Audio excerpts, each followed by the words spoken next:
Hello, friends. How are you? It's Miss Emily here, and today I'm here to read you a story about a little girl who loves to ask questions. This is one of my family's favorite books, and you can tell that because the dust jacket is gone. We read this book so much that we took the cover off, the jacket off, so that we can quickly grab it because it's one of our favorites to read. And this story is called Ada Twist, Scientist, and I love to share it with you.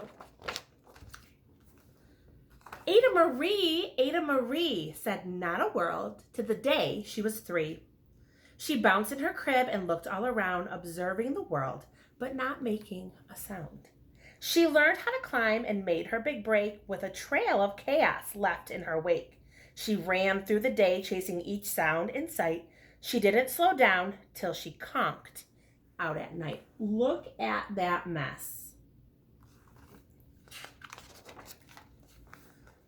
Her parents were frazzled, but tried not to freak as Ada grew bigger and still did not speak. Clearly, young Ada, with lots in her head, would have something to say when it ought to be said. She still didn't say anything, but she's busy, isn't she? That's just what happened when Ada turned 3. She tore through the house on a fact-finding spree. She climbed up the clock just as high as she could. Her parents yelled, "Stop!" as all good parents would. Ada's chin quivered, but she did not cry. She took a deep breath and she simply asked, "Why?" We ask why a lot in our classroom, don't we? We ask lots of questions. Why does it tick and why does it talk? Why don't we call it a granddaughter clock? Why are there pointy things stuck on a rose? Why are there hairs up inside of your nose? That's silly, huh? She started with why and then what, how, and when. By bedtime, she came back to why once again. She drifted to sleep as her dazed parents smiled at the curious thoughts of their curious child, who wanted to know what the world was about. They kissed her and whispered, "You'll figure it out." Look at all of those questions that she is asking. Her parents kept up with their high-flying kid, whose questions and chaos both grew as she did. So as she got older, she asked more and more and more and more questions about the world around her. Even Miss Greer found her hands were quite full when young Ada's chaos wreaked havoc at school. But this much was clear about Miss Ada Twist. She had all the traits of a great scientist. Look at that science experiment she did. Whoa, that looks pretty cool. Maybe we should try that when we go back to school. What do you think? Ada was busy that first day of spring testing the sounds that make mockingbirds sing when a horrible stench, what does the word stench mean? It means a smell, whacked her right in the nose. A pungent aroma that curled up her toes. "Zowie," said Ada, which got her to thinking, what is the source of that terrible stinking? How does a nose know there's something to smell? And does it still stink if there's no nose to tell? She rattled off questions and tapped on her chin. She'd start at the start where she ought to begin. A mystery, a riddle, a puzzle, a quest. This was the moment that Ada loved best. What do you think the smell was? Remember the word she used? She used the word stench. Stench almost means like a not good smell, right? Doesn't make us think that it's a good smell. Kind of makes me think it might be a yucky smell. Ada did research to learn all she could of smelling the smells, both the stinky and good. One hypothesis Ada thought could be true. The terrible stink came from Dad's cabbage stew. She tested and tested, but soon Ada knew it was time to come up with hypothesis 2. So she's thinking, what could the smell be? And she had an idea, so she tested the smell.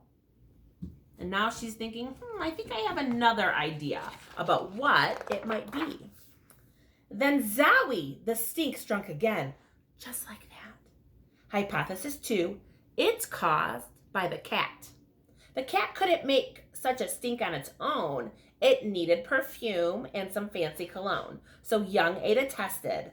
The test was a flop. That means it didn't work out quite right. She started again, but her parents yelled, "Stop!" Why do you think they yelled stop? What is she doing in this photo? Does that look safe? Do you think this is a good idea? Look at what's happening. What do their faces tell you? We talked about this in another video, right? Our faces can tell a lot about what we're feeling. Ada Marie, to the thinking chair now. By the time we count to 3, enough, said her mother. That's it, said her dad. Her parents were frustrated, frazzled, and mad. That's why their faces look like that. Why? Ada questioned. Her mother said no. What? Ada queried. Her father said go. You've ruined our supper. You've made the cat stink. Enough with your questions. Now sit there and think. She looked at her parents. Her heart turned to goo. Poor Ada Twist didn't know what to do. What does Ada's face make you think that she's feeling? She doesn't look very happy to me. She kind of looks sad.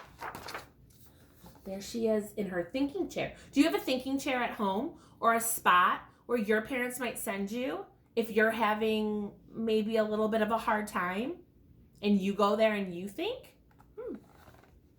She sat all alone, all by herself in the hall, and Ada once more could say nothing at all. Remember how our story started? She didn't talk at all. Now we're back, right? She's not talking again. Uh-oh, what's happening?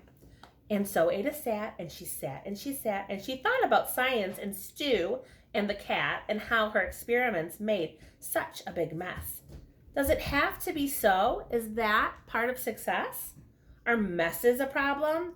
And while she was thinking, what was that source of the terrible stinking?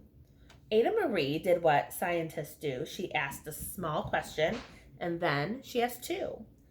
And each one of those led her to 3 questions more, and some of those questions resulted in 4. As Ada got thinking, she really dug in. She scribbled her questions and tapped on her chin. She started at why, and then what, how, and when. And at the end of the hall, she reached why.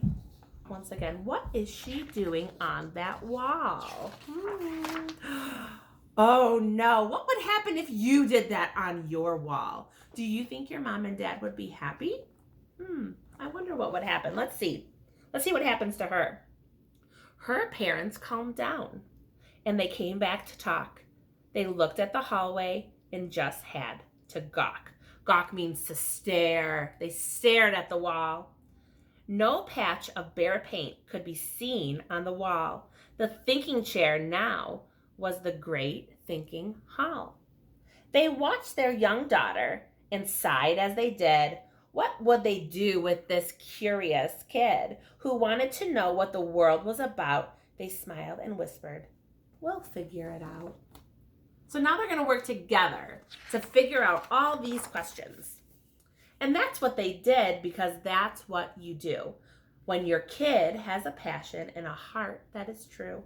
They remade their world. Now they're all in the act of helping young Ada sort fiction from fact. She asks lots of questions. How could she resist? It's all in the heart of a young scientist. Look at her. Wow. And as for that smell, what can Ada Twist do but learn all she can with her friends in grade 2?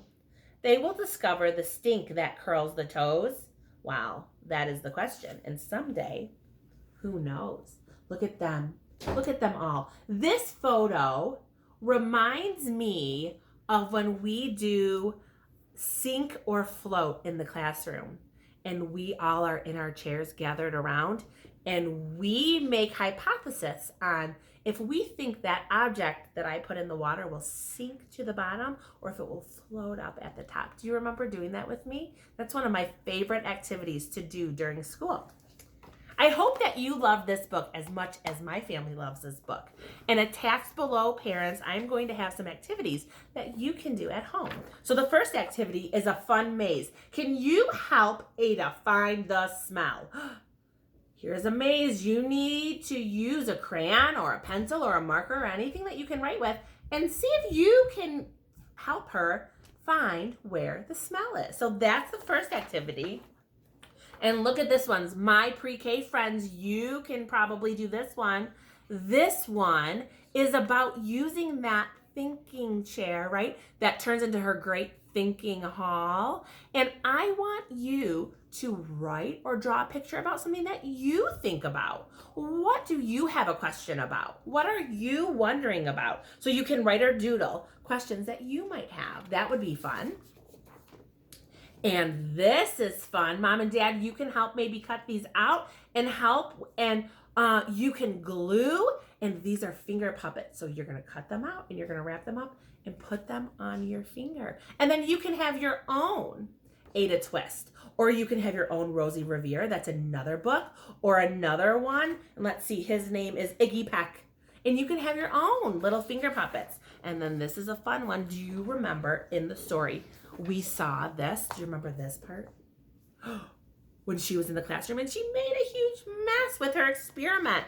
Well, guess what? We have directions here for you to make your own experiment. You have to have Mom and Dad's permission and you're going to need their help. But if Mom and Dad agree, then this might be something that you can try at home. Make sure to take photos and send them to your teacher or send them a little message and let them know how you liked this book and these activities if you participated.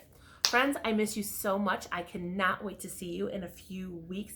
I'm going to have huge waves and I cannot wait to say hi and we will see you soon. I miss you so much. Have a great day. Bye.